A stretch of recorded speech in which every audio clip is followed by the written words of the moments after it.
Assalamu Walaikum. Hello friends, how are you? Welcome back to my new video. In this video, I am going to show you how to copy one page from publisher to another. Let's get started. Firstly, we have to open a publisher document and take some text in one page. Now we want to copy this one page from another publisher document. Firstly, click the page. Then click and drag on our mouse to select the all text.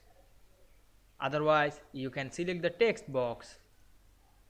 Now I select the all text and go to the home menu. Then we can see there are many options. Now we select the copy option to copy this page.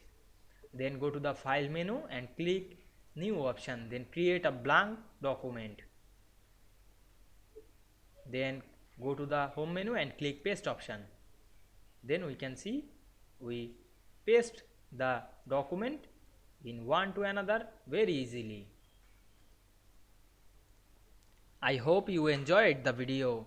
Please like, comment, share and subscribe my channel. Thanks for watching.